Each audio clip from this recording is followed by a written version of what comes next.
Hey, it's Jacob. Have you ever wondered how the world's top CEOs lead through change, unlock the potential of others, drive business performance, and create trust? Well, I wondered that very same thing, which is why I wrote my brand new book coming out October 3rd called Leading with Vulnerability. Again, I interviewed over 100 CEOs at organizations around the world and surveyed 14,000 employees, and I started out with a very simple question. Is vulnerability for leaders the same as it is for everybody else? It turns out the answer to that question is no. So if you want to learn more, pre-order a copy of the book and take advantage of some of the really cool bonuses that we have coming out. Go to leadwithvulnerability.com. Again, that's leadwithvulnerability.com. And now let's get right into the show. I talk to a lot of CEOs and they always tell me that helps make them successful is they take on the hard jobs, Right. complicated jobs, the jobs with risk. The CEO can't actually tell you what the adjectives are. Like, hey, we got to be customer obsessed, we got to innovate, we have to reliably execute, we got to simplify things, and we need to transform our culture. We need to go from a shift in mindset of playing not to lose to play to win. I like the way that you phrase that. Play to avoid losing versus playing to win. You could be considered a winner by not losing. How do you change that mindset? You don't show up and be like, okay, now we're winners. Everybody get bold. We need clarity of mission, purpose, and priorities. Our job is not to be right. Our job is to get it right. That kind of mindset is probably a good thing to carry on. Those are the real measures of success. Hey everyone, welcome to another episode of Great Leadership. My guest today is Kate Johnson. You may remember her from an episode I think we did a couple years ago now, back when Kate was the president of Microsoft in the United States, which I believe at the time was a $45 billion company, or you were responsible for $45 billion there, and now the CEO of Lumen Technologies, responsible for around $20 billion, 30,000 employees. And you can correct me if I have my facts wrong there. And you're also a board member at UPS. So Kate, thank you for joining me. It's great to be here. Thanks for having me. So did I get those numbers right on Lumen? That's kind of the recent stuff that I read. $20 billion, 30,000 employees. Yeah, I mean, we're in the middle of some divestitures, so depending on where they snap the chalk, we'll dictate what they write about. But it's a Fortune 500 company, and we've got a lot going on, and I'm excited to talk to you about it. And so one of the things that I read, or at least where you're appearing quite a bit as of late when it comes to media and news stuff, is around changing the corporate culture. And there were a couple of headlines that I read, Kate Johnson changing the corporate culture at Lumen, or, she's going to transform X, Y, Z. And I thought maybe we could take a step back first, and you can introduce Lumen as an organization. What do you guys do? And maybe even before we talk about culture, why did you even take on this role? Because you were in a very comfortable position as the president of Microsoft United States. What is it about this role that drew you to it? Oh, so many things. So I'm a huge lover of change, leading change, super complex problems. I love this notion of putting people first. And all of those things represented the opportunity at Lumen. Lumen Technologies is a networking company. Think about us as traditional telecom meets tech. So we've got an incredible physical network where we run, we basically digitally connect people, data, and applications quickly, securely, and effortlessly. That is our mission statement. It describes both the physical network, but also this notion of to bring more value to customers. We're moving up the stack and creating more advanced services to help them secure it, to create and bring edge cloud capabilities to them so they can push their compute workloads, wherever they need them to be able to consume the data. So that's who the company is. Okay. But if you know anything about telecom, super duper amounts of pressure on the business models for, how do you get more value out of the physical network? And how do you stop the commoditization of that, that value proposition? How do you address sort of voice customers who haven't yet moved to new technologies and are kind of, lagging, but there's a slow churn and decline in the business model? Lots and lots of pressure there. Yeah. And that's what made it complex and interesting. So you wanted the pressure. I wanted the opportunity to transform and to disrupt. And I think we are ripe for doing exactly that. Yeah. Well, it's funny. I talk to a lot of CEOs, and one of the things that they always tell me that helps make them successful is they take on the hard jobs that a lot of people sometimes shy away from. The Right. complicated jobs, the jobs with risk. They get out of their comfort zone. They know they're in good spots, and I always ask them, "Well, why did you leave? You were doing so well. You didn't have to." And they're like, "Well, I needed to grow. I needed to learn. I remember it was the CEO of Accor Hotels, Sebastian Bazen, and he said, "Look, I'll be honest with you." And he's like, "Everybody on my team knows this. The second I stop learning and growing at this company, I'm going to quit as CEO and I'm going to go do something else." And I was like, "Wow." Yeah. You don't really hear a lot of people say that Right. these days, right? We want to be in our comfort zone so much. So let's talk a little bit about the culture aspect. So transform the culture. So you get to Lumen. What is the culture like that it needs transforming? I mean, was it like this terrible, toxic, you know, horrible environment, and you're like, oh my goodness, this got to change? No, definitely not. I think you go to the first, you go to the business problem. It's like, okay, we are in a declining market and we're not executing well, and we're a collection of companies that have merged to try and get scale.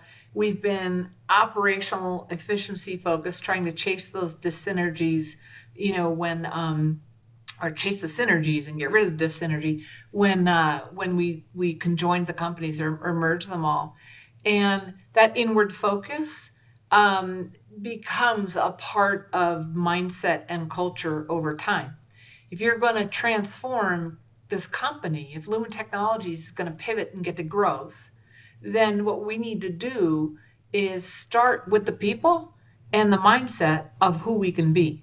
So it's not just, okay, we're just going to change the culture and then I'm going to move on to the next hard thing. It is a multifaceted, incredibly complex plan that is requiring so many things. But we started with spending the first 100 days around clarity. We clarified our mission. I said before, it's to digitally connect people, data, applications quickly, securely, effortlessly. The reason why I did that was because we'd kind of lost our way on who we were. We were doing a little bit of everything. Are we a cloud company? Are we a telecom company? Are we a tech company? Are we a voice company? Like, who are we? And so that's the mission, and everything we do should accrete to that mission. The next thing is you got to get the right people in the right roles. And so we assembled a leadership team, an executive leadership team that's a combination of longer tenured people from Lumen and its various, sort of mother companies, with several executives from the technology space, because we're bringing technology and putting it on top of this telecom company to become a disruptor in the marketplace. So we Yeah. need both kinds of talent. We rolled out, 5 core priorities for the company about, and you wouldn't be surprised. It's like, hey, we got to be customer obsessed. We got to innovate. We have to Yeah. reliably execute. We got to simplify things, and we need to transform our culture. And you say, well, why is it number 5? I always sort of put it at the foundation. It's not that it's fifth. It's that if you look at our North Star strategy, the summary of who we want to be, we have our culture at the bottom. We have our operating principles of team trust and transparency, and we've got these 5 core beliefs of clarity and courage and customer obsession and growth mindset. Together, that Yeah. defines our aspirational culture, and it's the culture that can enable change. It's the culture that can enable our pivot from who we are today to who we want to be, which is a telecom company with a bunch of great tech that brings incredible value to customers and is Okay. growing. So Make how sense? would you so how would you articulate kind of the current to the present? Like, you're right. I mean, Satya Nadella was famous for saying we want to go from a learn-it-all culture to from a know-it-all culture to a learn-it-all culture. Yeah. So Mhm. at Lumen, how would you describe kind of like where you are now? Would you say that it's a little bit more fragmented and siloed, and you want to get to something a little bit more cohesive and aligned, or what's like the before and after if you had to summarize it? If I were to be as eloquent as the great Satya Nadella, I would say we need to go from a shift in mindset of playing not to lose Mm, to play to win. Okay. And the shift is massive. If Yeah. I'm playing not to lose, I'm reactive. I take time making decisions because I'm hoping the other people in the marketplace actually choose the wrong thing and give me an indication of where I can, go. I spread my bets thin across a bunch of different investments because I don't want to be too bold with one or the other. I'm afraid to lose. And Yeah. if you're afraid to lose, you're not going to take a risk. If you play to win, then you clarify your mission and you say, these are the things that we need to do really, really well. And you reallocate your capital. And we did that. We made a very difficult decision in November to eliminate our dividend and to take all that capital and invest in a portfolio of change programs that will fundamentally change our Hmm. business processes and infrastructure to provide enduring value for customers. That's massive. Yeah. That's play to win. Okay, we're going to build a growth company and here are the collection of things we're going to do versus we're going to try and slow the decline as much as possible. Yeah. Two totally different mindsets. With hybrid work as the new normal, how are you collaborating securely and making sure your data is safe in the cloud? AvePoint has your back. AvePoint provides the most advanced platform to optimize SaaS operations and secure collaboration. No matter how big your business is or what it does, AvePoint can help you modernize your digital workplace. Over 17,000 companies trust AvePoint to rapidly reduce costs, improve productivity, and protect your data with their renowned Confidence platform. Visit AvePoint today to get started and learn more. That's AvePoint, AVEPOINT.com. Yeah, that's very interesting. I like the way that you phrase that. Play to avoid losing versus playing to win. And it feels like a lot of leaders, honestly, inside of their roles are very much playing not to lose. It's very, very defense. It's kind of like, I'm going to wait for the ball to come my way and I'm just going to try to stop it from going in the net, as opposed to like, I'm going to go on offense and I'm going to be the one that's going to, try to score. And you're right. I mean, that seems like a very difficult shift to make mentally. How do you go about doing that? How do you go? Well, first, how does that mentality creep up inside of organizations? Is it complacency, where at one point, the company was doing well, and now all of a sudden everyone's in their comfort zone, and they're kind of just like, let's just coast? I think it's market conditions, right? If the market is such that the great shrink is happening and nobody's innovating, Yeah. I think you can snap into that role really quickly. And frankly, you could be considered a winner by not losing. Yep. You know what I mean? Yeah. There's Yeah. a story to be spun there, but it can't last forever.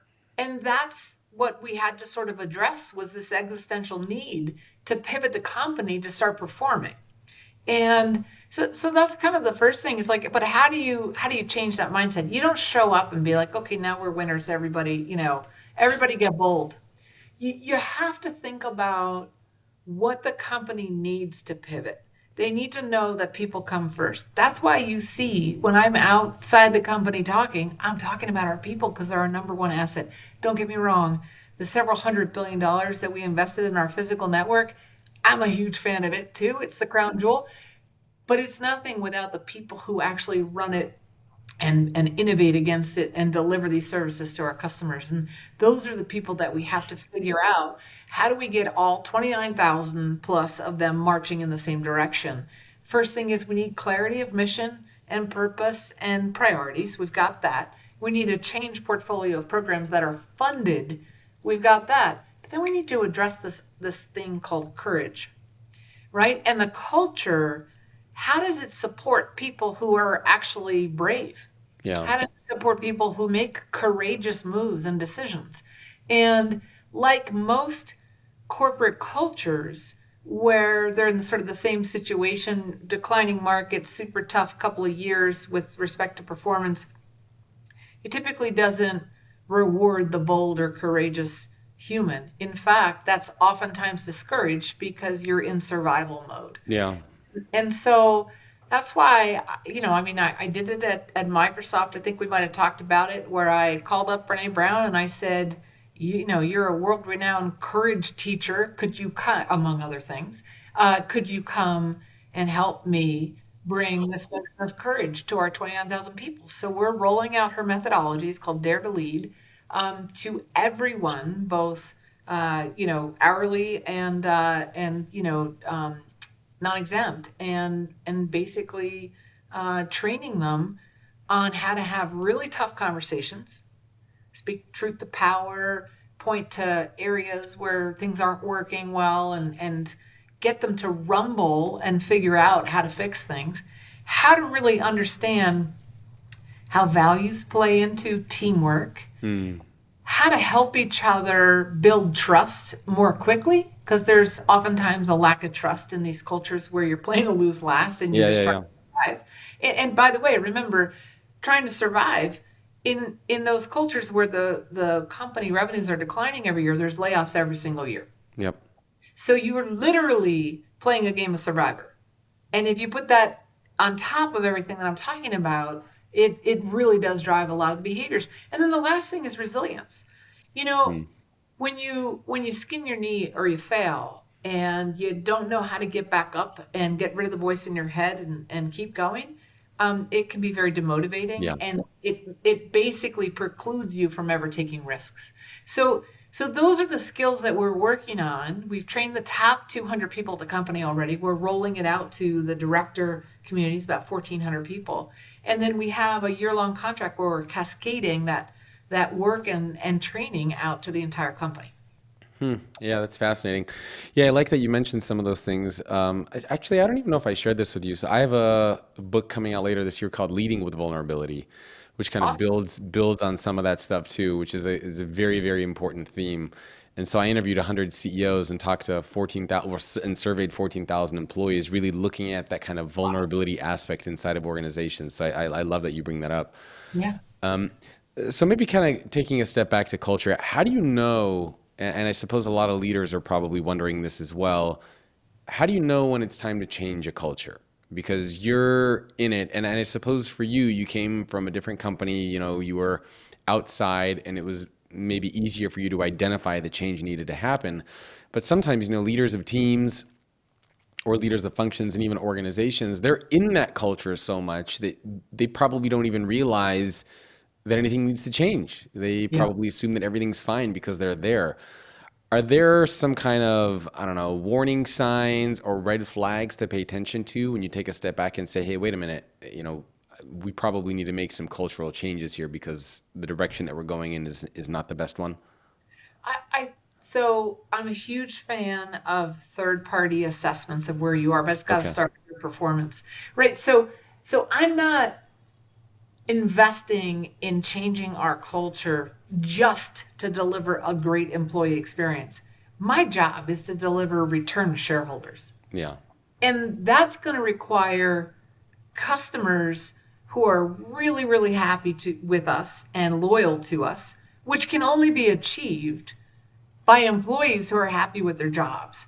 See, so it's like third derivative, but you actually start there because that's how you drive great performance is you get the Yeah. culture right. So anywhere where you have gaps in performance, I would suggest take a look at the culture and seek help from the outside. Because if you go to the outside, go to any one of these, Fishbowl, Glassdoor, etc. What adjectives are used to describe your company? Yep. Because what those people are saying, if you're a CEO and you say that's not true, you're wrong. That's their perception and they're living it. And so that's your reality that you sort of have to deal with. I think that's kind of the way to think about it. Is you want performance, you got to have the right culture. There are some companies that are just growth rockets, right? That they have a founder who came up with an incredible idea that's the one in a million, Yep. and it's hugely successful and it takes off, but they have a toxic culture. Over time, it almost always catches up with them. I can't think of any exceptions to that rule. And then they have this thing where they're like, remember when we used to be great? What happened? Oh, well, now we have fear. We had to be the smartest person in the room. We had bullies. We had this, we had that. And they got to go back and fix all that. Yeah. So I guess part of it is paying attention to signs that you might notice. Part of it is getting other people's perspectives, third parties, and part of it seems like also is reliant on having a little bit of self-reflection, where maybe as a leader, you periodically, I don't know if you would do it every month or every quarter, or just kind of take a step back and say, are we doing things, do we have the right culture that we need now to, go through the next year or 2 years or 3 years? So probably if three of those things together would be useful. Anything else you would add to that? Yeah, the CEO can't actually tell you what the adjectives are. That's one thing Ah, that I've learned, and senior people, because they're not the ones seeing the behaviors, right? Everybody interesting. shows up in the boardroom in a completely different fashion than Yeah. one or two or three or eight layers down. And so the people with the answers, the people with the truth, are not at the top of the company. Those are the people that are setting the behaviors. And unless they're the most self aware people on the planet, they're Yeah. not be able to describe what the culture is for the people who are living it. Oh, okay. So, well, that adds, I guess, another challenge to that. So then what do you do there? If you as the leader can't be the one to give the adjectives, I guess you need to create that space where people can have that conversation and you just listen and observe instead of tell. Yeah, I mean, there's a lot of different, approaches. The third party is super helpful. What we did at Lumen, which I'm excited about because it really seems to be giving us transparency and truth, is this notion of here's who I think we need to be. The common denominators of successful digital transformations with respect to culture, Yeah. growth mindset, courage, clarity of mission and purpose. Every company that's done really well has had those Hmm. as key attributes of the culture. So I didn't just invent them and say this is who we're going to be. I was like, okay, what did we have at Microsoft? What did we not have at GE? What did we have at other companies? Let's look outside. Bunch of books. There are books dedicated to this. You're writing one. Yeah. Leading with vulnerability is this key. If you're not vulnerable, you're not going to be open to getting it right. You're going to show up and think you're right every time, and that's Yeah. just not going to work, right? But the leadership team can bring the aspired culture description to the people, and the people can say, we're close or we're not close, but you have to have this open dialogue. And one of the things that I did at Lumen, which was an incredible learning experience for me, is I would host 5 to 6 people a couple times a week in the VP community. So VP plus, we've got about 150, 175 of them. 5 or 6 for an hour, and I would just say, "What do you want to talk about?" In a virtual call. Yeah. And at first, everybody was like, "Zip it." And then once we launched the strategy, they would start poking on it and like observing it, sort of reflecting on it, talking about it as if it wasn't theirs.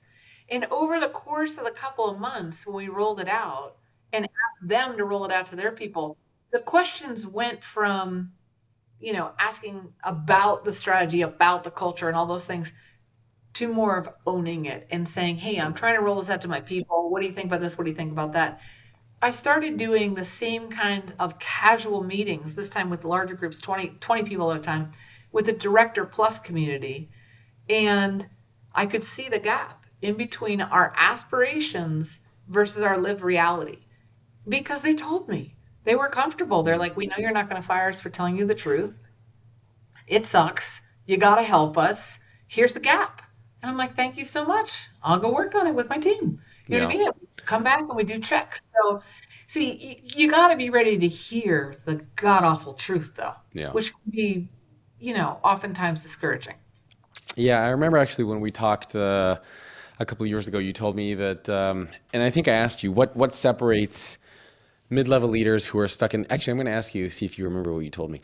I said, what's the number one thing that separates mid-level leaders who are stuck in their careers from leaders who are able to move on to that next step and to grow and really make an impact? I don't know if you remember what you told me, but it I was think something I that I share all told the you, time. maybe owner versus executor. Like, Yeah, owner versus implementer, the mindset. implementer. Okay, so if you really believe in the mission of the company, you're out there and you're leading the people to go help deliver those results. If you're just plodding along and implementing or executing against a set of orders, little Kate told us we had to do this, that's a different leadership. One's Yeah, a driver, one's a passenger. And you need both, But the truth is, people want their leaders to be inspiring. They want their leaders to believe in the mission. And that's an important part of how you activate a group of people as you talk about the why. The why is in the Yeah. heart, your heart. Here's why we're doing this. Here's what we believe.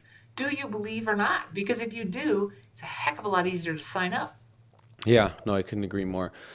Well, can you share a little bit about what your transformation has been like so far? So, how long have you been CEO of Lumen up to this I don't point? know, 5 months? 5 months. Feels Okay, like five so years. yeah, yeah. So let's say it's day one. Do you remember sort of what your first day was like? I mean, so you knew going in, okay, part of what I want to do is change the corporate culture at Lumen.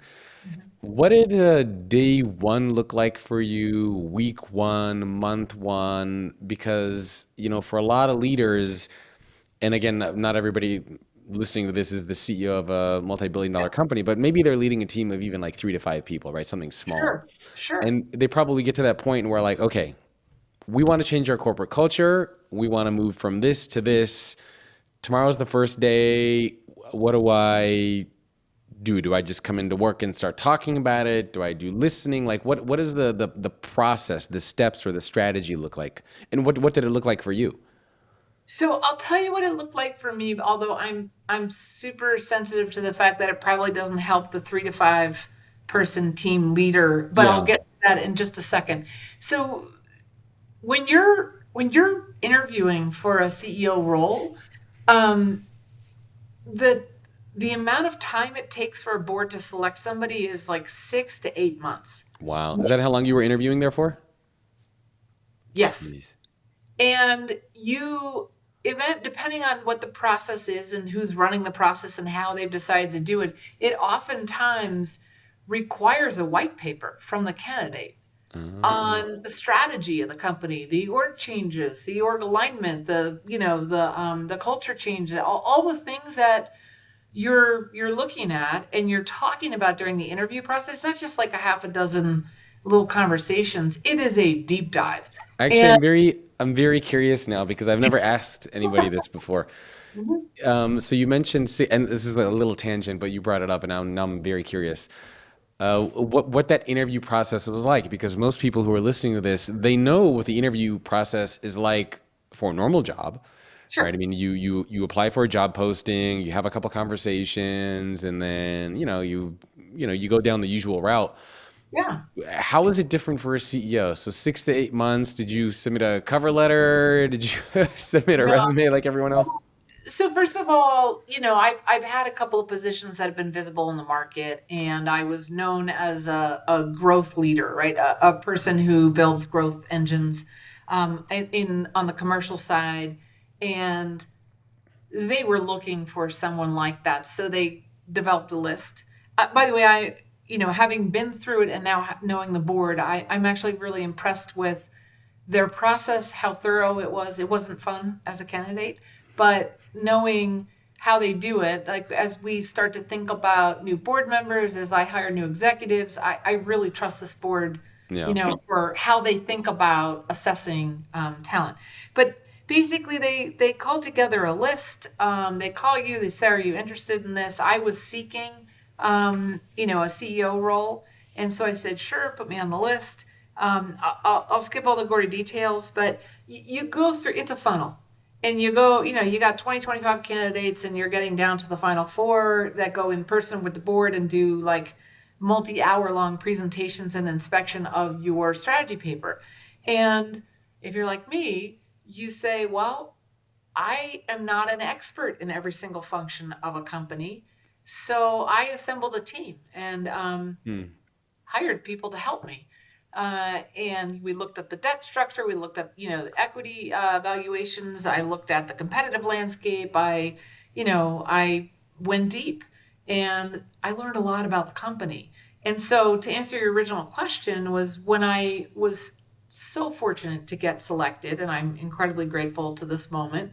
And even on the hardest of hard days, this is a privilege to lead this company. And when I got to the company, remember I had this white paper that was basically the strategy.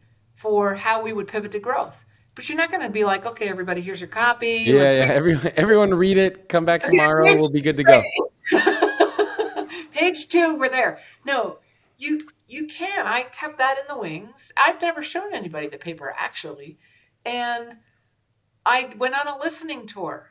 And I spent time with my leadership team, and we did these multi-hour functional reviews where they brought in their team and their teams to start to get to know people. I set up these forums to talk to the VPs. But I think the most important thing I did, and it was kind of born out of this interaction that I had. It was my 4th day, and they did an all company town hall, right? So a couple thousand people in person, the rest of everybody's online. And, we did a normal earnings, release readout and a couple different functional overviews. And then they introduced the new CEO, and I came on and I talked for 20 minutes about cultural aspiration. Because that's the one thing I said, hey, common denominators of successful companies, Yep. That's what we need to be. I told them my favorite books. I said, hey, I'm a huge fan of Dare to Lead. I'm a huge fan of Growth Mindset by Carol Dweck. I'm a huge fan of New to Big by David Kidder. And everybody went and bought the books and started reading them and sending me emails, which was cool because it gave us something to sink our teeth in. Yeah, yeah. But there was a woman in the audience, Jacob, that raised her hand during Q&A. And she said, can you please tell me what this company looks like in 5 years? And I said, it's my 4th day. No, I cannot. But I will tell you that we're going to run a process where together we figure out what this company is going to look like in 5 years. Yeah. And I can tell you the one thing I know for sure is we're going to win like hell. And everybody got excited about winning and this idea of, that's the goal, is how do we pivot to growth to win. And right after that, I went back in and met with, the senior leadership team, the SLT, and I basically said, okay, we have to assemble a North Star team. I want each of you to give me your best performers. We're going to put them in a room for 5-6 weeks, and they're going to build out our strategy, our mission, the cultural aspirations, dive deep into customer problems, interview customers, interview partners, interview other employees, and get them involved. And that North Star strategy deck became the foundation for our turnaround, for our reset. And if you compare it to my white paper, it is not one for one. But Yeah. what I know is the white paper helped me ask the right questions, and the people of Lumen know what we need to do. Yeah. And the combination was very powerful. And by the way, what you said there, that's so when I talk about leading with vulnerability, that's actually, I think you gave a perfect example of that. And so I think one of the challenges, and it's, I guess I haven't really shared this before since the book's not coming out till October, but I don't think we need more vulnerability inside of organizations. I think we need more leading with vulnerability. And so to me, vulnerability is this idea, for example, if somebody asked you, can you share where the company's going to be in 5 years? If you would have said, no, I can't, I'm sorry. Like, that's vulnerable, but that's not leadership.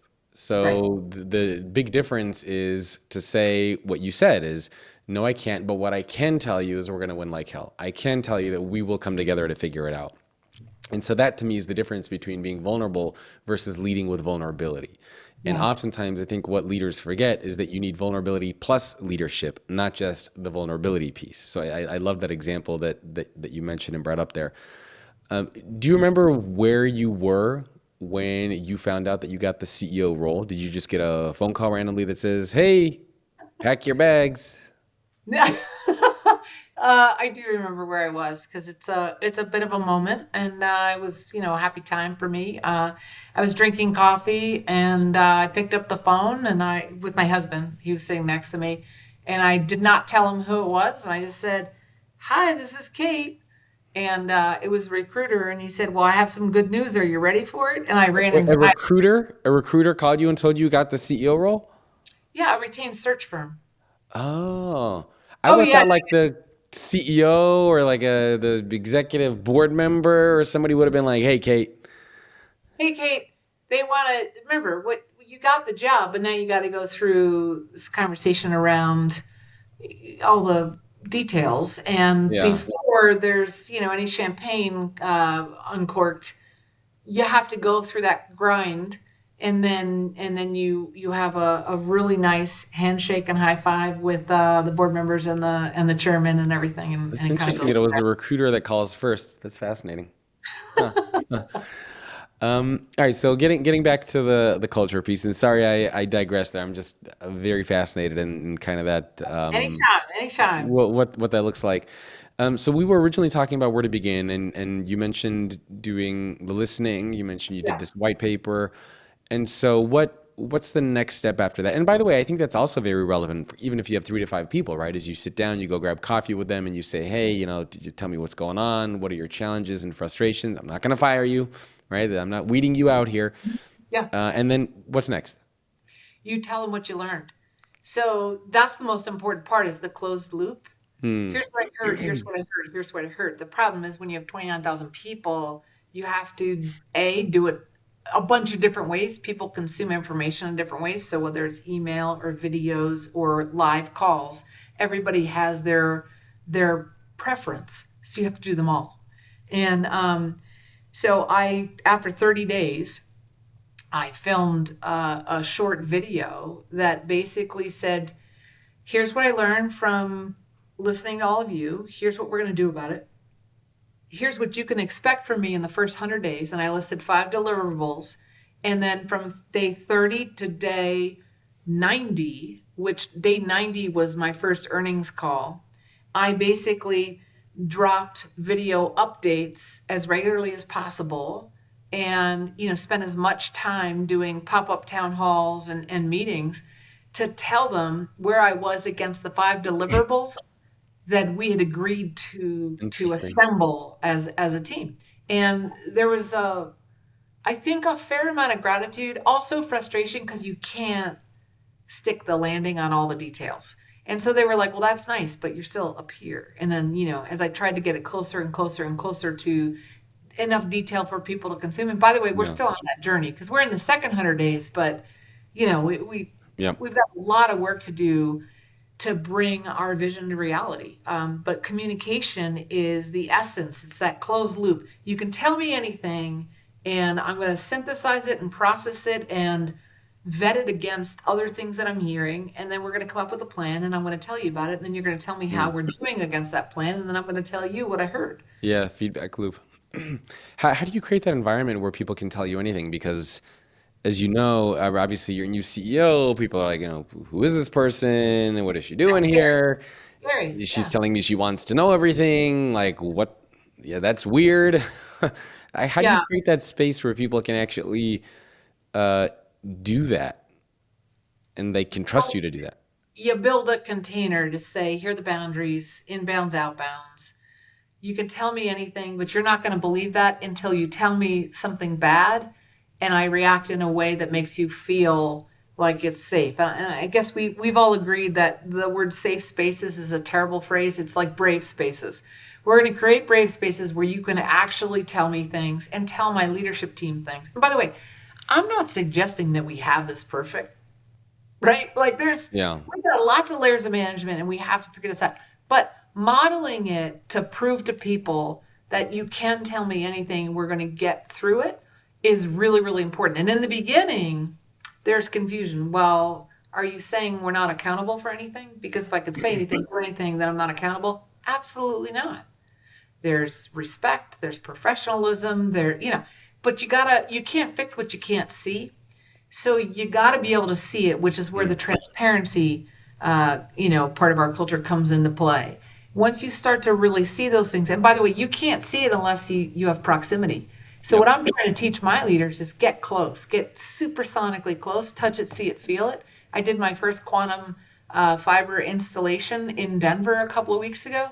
You can't imagine what I learned by sitting in a truck with this amazing technician who taught me how he gets his dispatch orders. We drove to the site. We interacted with a customer. We drilled holes into brick. We fed the wires through. We Mhm. measured it. Like, I learned a ton about our reality of how hard it Yeah. is to do our job to please customers with that proximity. They start to believe you when you show up, when you ask questions, when you learn. And then there's just got to be somebody somewhere along the way who is just simply applauded for telling the truth in a public Mm. forum. And you hold them up. You hold them up and you celebrate them. Yeah. And then one more person follows, and then another person follows, and then this many follow. And then you start getting those points of lights everywhere. Again, we don't have the whole thing solved, Yeah. but we're starting to get momentum, and you can feel it. We can see it in our surveys. We can see it in the applications. We have a 352% increase in job applicants for Lumen, Wow. which is kind of amazing. We've got a pretty significant reduction in attrition in the past 6-month period. And our survey results, it's 91% of people believe in the operating principles and the belief system that we rolled out. And 87% of them believe that their managers are operating in that construct. So we've got momentum, right? Now we've got all the other things too, but it's a nice start. I'm pleased with where we are. This episode is made possible by AvePoint. No matter how big your business is or what it does, AvePoint can help modernize your digital workplace by rapidly reducing costs, improving productivity, and protecting your data with their renowned Confidence platform. Go to avepoint.com today for a free consultation and to learn more. That's avepoint.com, avepoint.com. So kind of a two-part question for you. One, how long does it take to change a culture?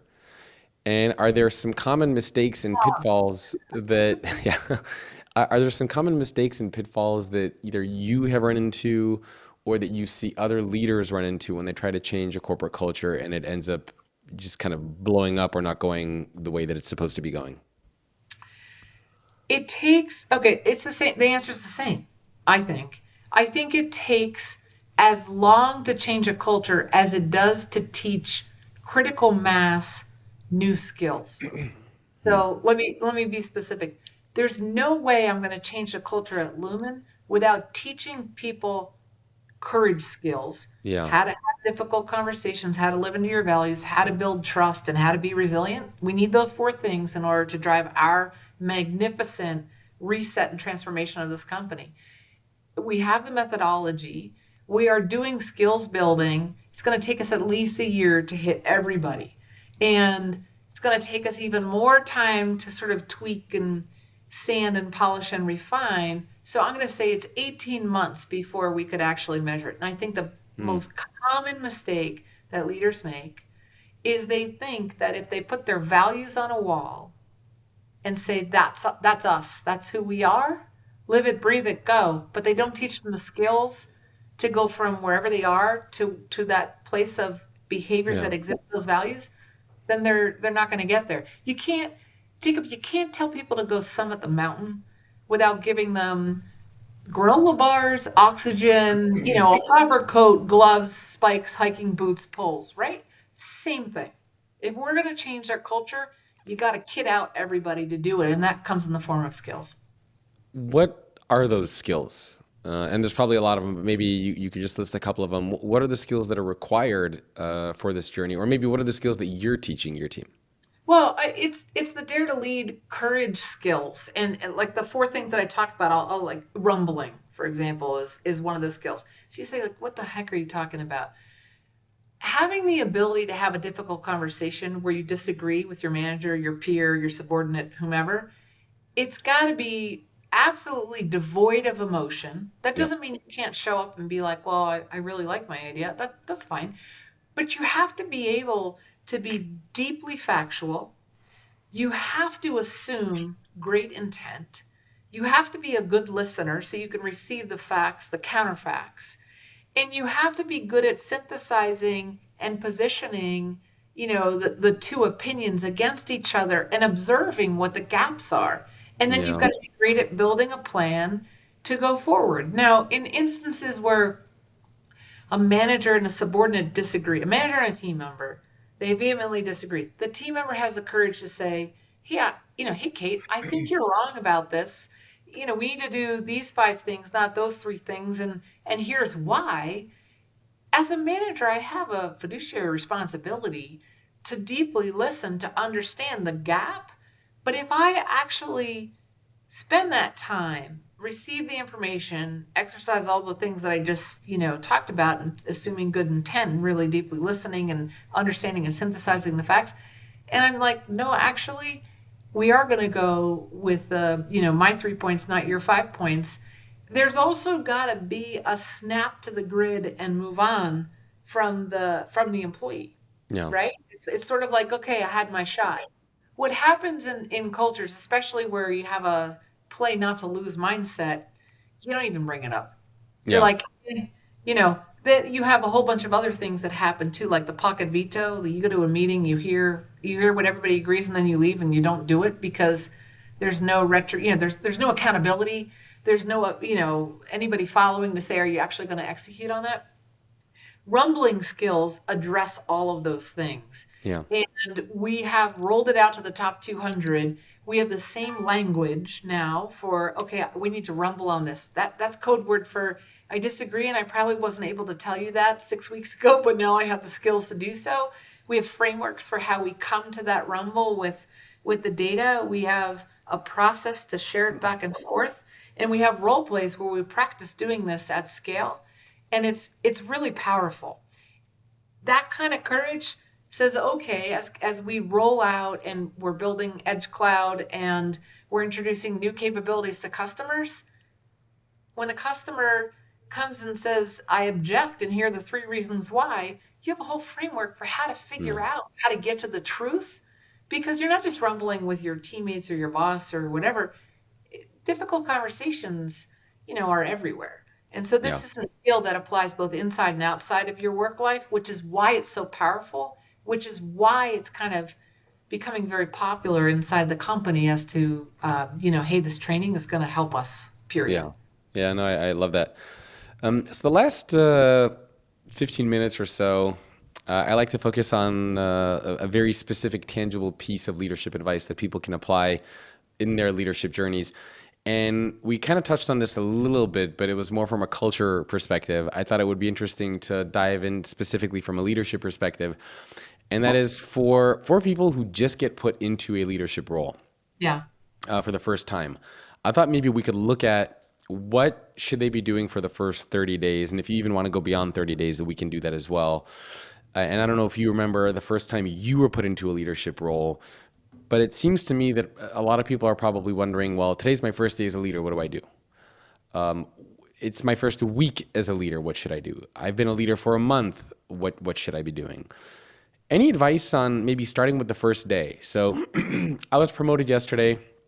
I'm showing up today, day 1. I'm a leader. People are looking at me differently. I have that better parking spot.